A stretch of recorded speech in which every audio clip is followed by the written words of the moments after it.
Hello friends, welcome to PhysioConnect.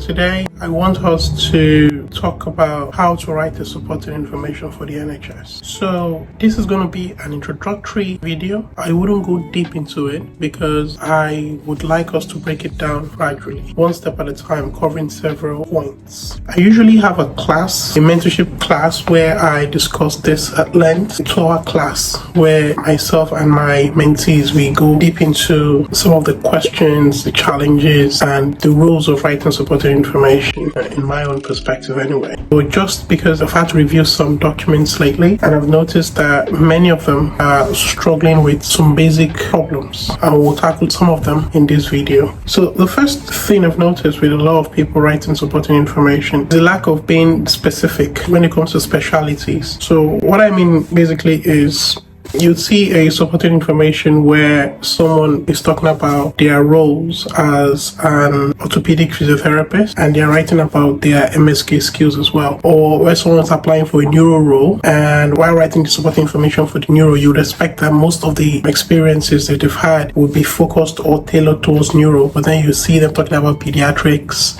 cardiopulmonary, and all the things. Now that's a no-brainer. It's basically you shooting yourself in the foot, because it doesn't show that you are specific to one particular specialty. And this, like I said, is no way to write supporting information. If you want to write supporting information, you want to stick with one specialty all through, unless of course you're applying for a rotational role where you would want to talk about all the different rotations you've covered. The second thing I've noticed when writing supporting information of different people is that there is no proper arrangement of your information. For example, you can see someone writing supporting information and they will start by talking about their CPDs. They'll mention the CPDs they've done and all that, and then down across the bottom they talk about CPDs again, and then maybe on that paragraph they mention the CPDs again, or they mention CPDs, then they mention clinical, then they mention mentorship, and then they mention clinical, and then they mention quality improvement, and then they go back to CPDs again. And this haphazard way of writing the supporting information, it doesn't really show your organizational skills, and it would probably in the long run make you to miss out on some information that you should have written, or make your work bulky for something that shouldn't be bulky, and then you don't have enough space to write other things. And as well, again, there's no organization. My guide would be, my supporting information are written in 4